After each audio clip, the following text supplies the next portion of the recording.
Hello दोस्तों, very good evening. Radhe Radhe, सत श्री अकाल, राम राम। कैसे हैं आप सब? आशा करता हूँ आप सभी काफ़ी अच्छे होंगे और अपनी पढ़ाई को और केवीएस सेंटर की प्रिपरेशन को काफ़ी अच्छे तरीके से कर रहे होंगे। मैं शिशिर रोज की तरह स्वागत करता हूँ आपके अपने यूट्यूब चैनल शिशिर की पाठशाला में। तो जैसा कि आज मैं आपके लिए जो भी केवीएस पीआरटी कैंडिडेट्स हैं उनके लिए कुछ वेरी इंपॉर्टेंट इन्फॉर्मेशंस और उनके हित में आप कह सकते हैं तो बहुत यूज़फुल इन्फॉर्मेशन आपके लिए लेके आया हूँ, जो कि एक आरटीआई राइट टू इन्फॉर्मेशन के थ्रू पता चली है कि वो तो ऑलरेडी सुप्रीम कोर्ट का फैसला आ चुका है उस पर। ठीक है, बीएड वर्सेस बीटीसी का मामला जो है उस पर ऑलरेडी आ चुकी है। ठीक है, उस पर जो केस है वो ऑलरेडी उसकी वो सुनवाई हो चुकी है और सुप्रीम कोर्ट ने अपनी डिक्लेरेशन भी दे दी है, घोषणा भी कर दी है कि बीएड को पीआरटी से बाहर करने के लिए। और बात रही बाकी एनसीटी के ऊपर, तो एनसीटी ने भी गाइडलाइंस दे के वहाँ पर उसने कहा, सीधी सी बात कही है कि हम सुप्रीम कोर्ट के फैसले का सम्मान करते हैं और उसी के अकॉर्डिंग हम चीज़ों को आगे बढ़ाना चाहते हैं। तो उसी के मैं केवीएस पीआरटी वाले स्टूडेंट्स हैं, जो भी बीएड वाले स्टूडेंट्स हैं, ठीक है, और जिन्होंने डीएलएड या बीटीसी का कोर्स किया हुआ है, उनके लिए एक यूज़फुल इन्फॉर्मेशन लेके आया हूँ। तो उसी के रिगार्ड में हम बात करेंगे। तो एक स्टूडेंट्स था, एक कैंडिडेट्स था जिन्होंने आरटीआई के थ्रू याचिका दायर की थी राइट टू इन्फॉर्मेशन में। जैसा कि मैं पहले बता दूं, आपको एक हक होता है कि आप कोई भी इन्फॉर्मेशन वहाँ से ले सकते हैं। ठीक है, जो एक यूजफुल इन्फॉर्मेशन होता है, जो एक लीगली है, जो एक अंडर इन्फॉर्मेशन होता है कि जैसे कि कोई चीज़ हमको जाननी कि कितने नंबर्स ऑफ वैकेंसीज हैं, कब हमारा रिजल्ट आना है, तो इन सब चीज़ों के बारे में हम आसानी से इन्फॉर्मेशन ले सकते हैं। तो उसी के लिए दोस्तों मैं चलिए उस पर डिस्कस करते हैं, सीधी पॉइंट पे आते हैं। ठीक है, इधर उधर की बातों को न करते हुए कि उस पर आरटीआई उसने मेल करके भेजा था एक कैंडिडेट्स ने, तो लगभग 17/8/2023 को, ठीक है, तो रिसीव हुआ कि केंद्रीय विद्यालय संगठन के द्वारा। ठीक है, 17/8/2023 को रिसीव होता है और 30/8/2023 को केवीएस संगठन इसका रिप्लाई करता है। तो इसी पे बात करते हैं। तो जो कैंडिडेट्स ने आरटीआई दाखिल की थी, उसने लगभग 4 क्वेश्चंस के जवाब मांगे थे। ठीक है, तो आइए पहले क्वेश्चंस को देखते हैं कि पहला क्वेश्चन उसने क्या डिमांड की थी। तो पहला क्वेश्चन था कि जो भी पीआरटी, केवीएस पीआरटी और उसका एग्ज़ाम हुआ था, तो उसकी एक हमें एग्जैक्ट डेट बताइए। ठीक है, कि कब तक आप रिजल्ट डिक्लेयर करेंगे। तो पहला क्वेश्चन ये था। तो वही बात करते हैं कि आप जो केवीएस पीआरटी का रिजल्ट है, आंसर्स की है। ठीक है, दूसरा क्वेश्चन ये है, आंसर की को लेके था कि जो आंसर्स की है वो कब तक आएंगी। ठीक है, आप हमें एक उसका प्रोवाइड करिए फाइनल आंसर की को। ठीक है, हमको फाइनल आंसर की को प्रोवाइड करिए। और तीसरा क्वेश्चन था कि exact date of final answers की, कि आपके जो फाइनल आंसर की है केवीएस पीआरटी के, वो कब आप देंगे। ठीक है, तो तीसरा क्वेश्चन ये था इनका कि आप हमको एग्जैक्ट डेट बताइए कि किस दिन आप फाइनल आंसर की देंगे। वही बात करते हैं चौथे क्वेश्चन की, कि सीधा सा उसमें लिखा था चौथा क्वेश्चन कि whether BEd candidates will be included in the result of PRT as the Supreme Court has already given its verdict on the issue. तो इसमें सीधा से चौथे क्वेश्चन का यही मतलब है दोस्तों कि जैसा कि आपको पता है कि जो भी पीआरटी का रिजल्ट है वो सुप्रीम कोर्ट ने ऑलरेडी अपना जो इशूज़ चल रहे थे उस पर वर्डिक्ट दे दिया है, और मतलब उसको घोषणा कर दी है, उसको रिजॉल्व हो गया, इशूज़ रिजॉल्व हो गया है।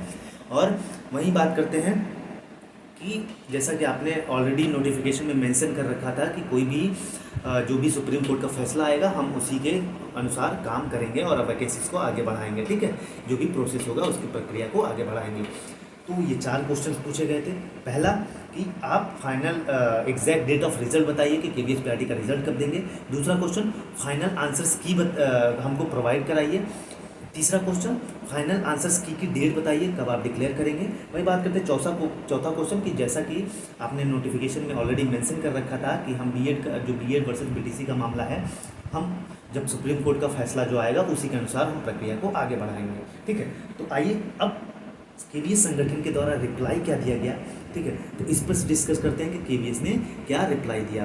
तो केवीएस की रिप्लाई की बात करते हैं। तो जो पहला आंसर था एग्जैक्ट डेट ऑफ रिजल्ट, कि आप एग्जैक्ट डेट बताइए हमें रिजल्ट कब देंगे, तो इसका जो जवाब केवीएस संगठन ने दिया कि बात ये है कि जो भर्ती प्रक्रिया है, ठीक है, प्रोसेस ऑफ रिक्रूटमेंट है, वो मतलब आगे है, मतलब उसको उस पर हम कार्य कर रहे हैं। ठीक है, वो प्रोसेसिंग में है और इस पे इसलिए हम इस पे कोई इन्फॉर्मेशन अभी नहीं दे सकते, ठीक है। ये हमारे उस के अधीन है, रूल्स और रेगुलेशन को हम इसीलिए एग्जैक्ट डेट नहीं दे सकते आपको। जो भर्ती प्रक्रिया है वो अंडर प्रोसेस है, ठीक है। पहला जवाब ये दिया इसने। वहीं दूसरी बात देते हैं, दूसरी, ये रिजल्ट, जब रिजल्ट की ही घोषणा कर दी तो ये फाइनल आंसर्स की बात करते हैं, तो फाइनल आंसर्स की पे कोई जवाब नहीं दिया इन्होंने, ठीक है। कब देंगे, तो ये बोला कि अंडर प्रोसेस जब बोल दिया तो सारी चीज़ें अभी अंडर प्रोसेस हैं, वो चाहे फाइनल आंसर्स की हो, वो चाहे आप उसकी बात कर लीजिए, आप एग्जैक्ट डेट ऑफ रिजल्ट, ठीक है। तो अब लास्ट आखिरी, जो कि बहुत इम्पॉर्टेंट इंफॉर्मेशन है कि whether B.Ed candidates will be included in the result of PRT as the Supreme Court has already given its verdict on the issues, ठीक है। सबके दिमाग में, सबको ये पता चल गया होगा, ये इन्फॉर्मेशन सबके पास आ गई होगी कि B.Ed को बाहर कर दिया गया है, ठीक है।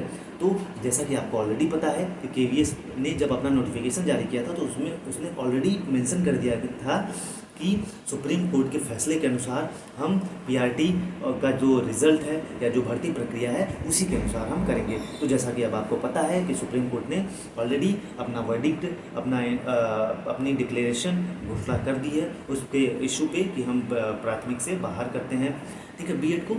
तो इस पर क्या कहा KVS संगठन ने यही कहा कि हम जो भी सुप्रीम कोर्ट का मामला है, ठीक है, हमने ऑलरेडी नोटिफिकेशन में मेंशन कर रखा था और उसी के अनुसार हम भर्ती प्रक्रिया को आगे बढ़ा रहे हैं। तो सीधा उसने मेंशन कर दिया कि भाई जो सुप्रीम कोर्ट ने कही दिया तो उसी के अनुसार हम भर्ती प्रक्रिया को बढ़ा रहे हैं। तो यहाँ पे एकदम क्लियर हो जाता है कि B.Ed वाले को बाहर कर दिया है KVS PRT ने, ठीक है। बाकी इसका जो RTI का रिप्लाई है मैं वो आपको पिन कर दूंगा इस पे यूट्यूब कमेंट पे, इस वीडियो के नीचे कमेंट कर दूंगा, पिन कर दूंगा, और आप उसको अच्छे से पढ़ लीजिएगा। ताकि मैंने बस ऐसे ही बताने की कोशिश की अपने मुंह से, मुझे लगा कि पहले ऐसे बता देते हैं, बाकी उसको तो मैं पढ़ सकता था।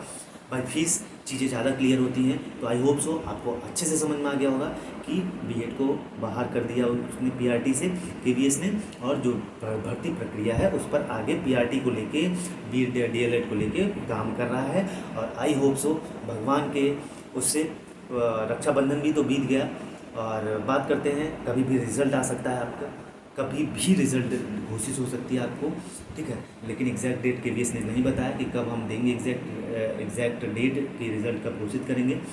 तो उम्मीद यही है कि जल्दी आपका रिज़ल्ट देखने को मिलेगा, और बहुत बेसब्री से इंतज़ार है, क्योंकि 6-7 महीने हो गए हैं। ये डिप्रेशन की तरफ ले जाता है स्टूडेंट्स को कि एग्ज़ाम देने के बाद रिज़ल्ट का वेट करना पड़ता है। तो आप थोड़ा सा इतना पेशेंस बनाए रखा आपने, थोड़ा सा पेशेंस और बना के रखिए, हो सकता है कुछ अच्छा होने वाला है आपके साथ आगे आने वाले दिनों में। तो बस मैं यही कहूँगा, और बाकी कुछ इन्फॉर्मेशन मैं आपको देना चाहता हूँ कि हमारे इसी यूट्यूब चैनल पे KVS PRT interview and demo teaching से रिलेटेड सारी चीज़ें एकदम विधिवत आपको सारी प्रिपरेशन कराई जा रही है। वो चाहे डेमो टीचिंग की हो, वो चाहे इंटरव्यू से रिलेटेड क्वेश्चंस हैं, आपको क्या पॉसिबिलिटीज़ बन सकती हैं, क्या क्वेश्चंस कहाँ से पूछा जा सकता है, सारी चीज़ें मैं आपको इस चैनल के माध्यम से प्रोवाइड करा रहा हूँ। वहीं बात करता हूँ, जो भी अपनी KVS PRT इंटरव्यू तथा डेमो टीचिंग की तैयारी को काफ़ी बेहतर बनाना चाहते हैं, वो हमारे चैनल, हमारे व्हाट्सएप ग्रुप से ऐड हो सकते हैं। उस पर हमारे एक ऐसे क्लास, जब आप चीज़ों को खुद इन्वॉल्व होकर करते हैं तो आपको कमियां, आपकी खामियां और अच्छे से दूर होती हैं। और अपना हेजिटेशन रिमूव करने के लिए व्हाट्सएप ग्रुप 8853954496, ठीक है। फिर से नंबर 2 रिपीट करता हूँ, 8853954496। इस नंबर पर आप मैसेज करके अपने उस ग्रुप में ऐड होके अपने KVS PRT interview and demo teaching की तैयारी को काफ़ी बेहतर बना सकते हैं। जब चीज़ों में आप खुद इन्वॉल्व होते हैं तो बहुत अच्छे से सीखते हैं, ठीक है। गलतियाँ हमें जब हमारी गलतियाँ खुद से करके पता चलती हैं तो हम उन गलतियों को बहुत अच्छे से रिमूव करते हैं और एक स्ट्रॉन्ग बैकअप के साथ अपने आप को आगे बढ़ाते हैं। तो ये बेहद ज़रूरी है। अपने हेजिटेशन पे काम करिए, अपने प्रेजेंटेशन स्किल्स पे काम करिए, अपने कम्युनिकेशन स्किल्स पे काम करिए, ठीक है, अपने बॉडी लैंग्वेज पे काम करिए। मैं सबसे अच्छा तरीका बता रहा हूँ आपको कि आप एक वाइट बोर्ड ले लीजिए, 200-300 रुपये का वाइट बोर्ड आएगा, जैसे आपको पीछे दिख रहा होगा। आप ऐसा वाइट बोर्ड ले लीजिए, ठीक है। जिनको लगता है, ठीक है, खुद सबको फील हो रहा होगा, कट ऑफ देखिए नीचे आएगी, ये तय है। एग्जैक्ट कट ऑफ किसी को नहीं पता। जो भी 120, 30, 25, 26, 27, 17, 18 ये सब के करीब हैं वो अपनी तैयारी करते रहेंगे, ठीक है। 30%, 40% आप अपनी तैयारी यहाँ पे करिए KVS इंटरव्यू और डेमो टीचिंग की। वहीं 60% आप जो भी अदर एग्जाम्स की प्रिपरेशन कर रहे हैं, DSSS हो गया, कॉन्ट्रेक्चुअल वैकेंसीज हो गई KVS की, आप उसकी अगर तैयारी कर रहे हैं तो आप उसकी तैयारी करते रहिए और बैठिए मत, ठीक है। तो मैं कह रहा हूँ 30 से 40% आप अपने KVS इंटरव्यू डेमो टीचिंग की प्रिपरेशन करिए, क्योंकि आप कुछ सीखेंगे, ठीक है। बैठने से अच्छा है, आप हो सकता है सब कई सारे स्टूडेंट्स प्रिपरेशन कर रहे हैं, ठीक है, हो सकता है सब आपसे आगे निकल जाएं और आप रिजल्ट का इंतज़ार करते रह जाएं। तो इसीलिए मैं कह रहा हूँ प्लीज़ आप अपनी तैयारी को अच्छा, मजबूत, स्ट्रॉन्ग और अपनी हेजिटेशन को रिमूव करने के लिए खुद से इन्वॉल्व होइए चीज़ों में। कविताएँ पढ़िए, जो भी KVS की कक्षा 1, कक्षा 2 की किताबें चेंज हुई है, मैं उनके सारे चैप्टर्स को कंप्लीट करा रहा हूँ अपने इसी यूट्यूब चैनल पे। आप ज़रूर जाके वहाँ से देखिए, आपको कई सारी इन्फॉर्मेशन वहाँ से मिलेंगी। और कक्षा 1 की जो सारंगी पहले रिमझिम थी वो चेंज हो चुकी है बुक। कक्षा मैथ की बात करते हैं, जॉयफुल मैथमेटिक्स हो गई है। इंग्लिश पहले मारीगोल्ड थी, अब मृदांग हो गई है। तो तीनों किताब कक्षा 1, कक्षा 2 की चेंज हो चुकी हैं। मैं उस पर भी आपके इंटरव्यू डेमो टीचिंग की प्रिपरेशन करा रहा हूँ। सारी कविताएँ, जो भी टीचिंग नोट्स हैं, NCERT बेसिस हैं जो आपसे पूछे जा सकते हैं, क्योंकि मैं NCERT को मानता हूँ, फॉलो करता हूँ। क्यों? रीज़न उसके पीछे है कि जो भी किताब बनाई जाती है वो बच्चों के अकॉर्डिंग बनाई जाती है, तो उससे अच्छा कुछ नहीं है। आप उसी को बुक को कई बार गो थ्रू होइए और कई बार उसको पढ़िए, ताकि आपको सारी चीज़ें पता चल जाएं और आप अच्छे से बेहतर तरीके से जवाब दे सकें। तो ये सब चीज़ें हो गई। आई होप सो आपको सारी चीज़ें समझ में आ गई होगी।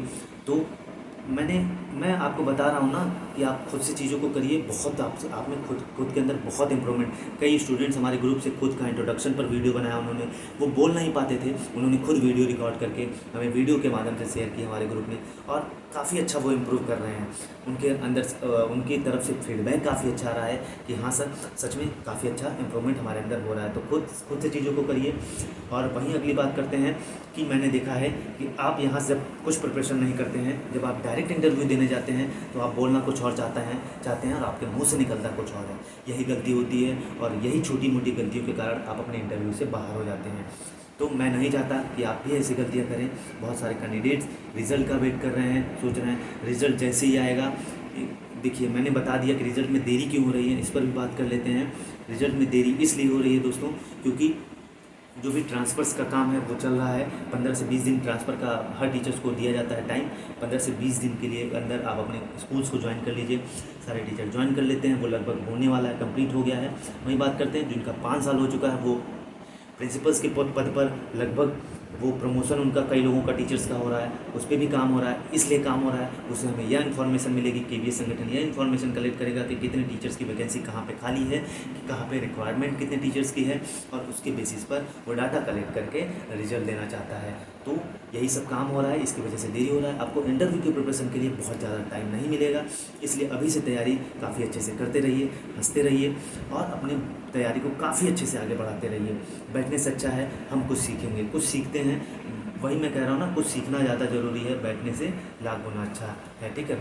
बैठे रहेंगे आप, रिजल्ट का वेट करते रहेंगे, वो आपको कहीं ना कहीं नुकसान देगा। उससे अच्छा है आप 1-1 घंटा, 1.5 घंटा डेली KVS इंटरव्यू की प्रिपरेशन, डेमो टीचिंग दीजिए।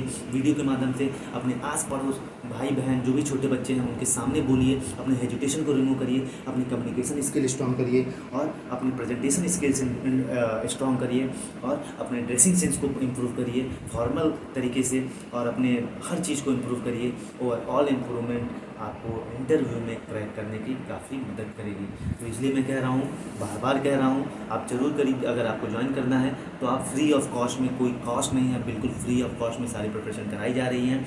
और आप इस नंबर पर मैसेज करके जुड़ सकते हैं 8853954496, ठीक है। तो ये सब सारी चीज़ें मैंने बात कर ली आपसे। आई होप सो आपको सारी चीज़ें समझ में आ गई होंगी कि अब KVS PRT में B.Ed बाहर हो चुका है, कट ऑफ नीचे आएगी और बहुत सारे जो बच्चे इर्द गिर्द थे जिनको डाउट था, वो हो सकता है मे बी उनका सिलेक्शन हो जाए। तो इस पर फिर बात करेंगे एक नई वीडियो में। तो इस वीडियो में यहीं तक दोस्तों, फिर मिलेंगे एक नई जोश और नई ऊर्जा के साथ आपके अपने YouTube चैनल शिशिर की पाठशाला में। हंसते रहिए, मुस्कुराते रहिए, आबाद रहिए, चाहे इलाहाबाद रहिए, जहाँ भी रहिए पढ़ते रहिए। तो चलिए इस वीडियो में यहीं तक, फिर मिलेंगे, तब तक के लिए जय हिंद, जय भारत।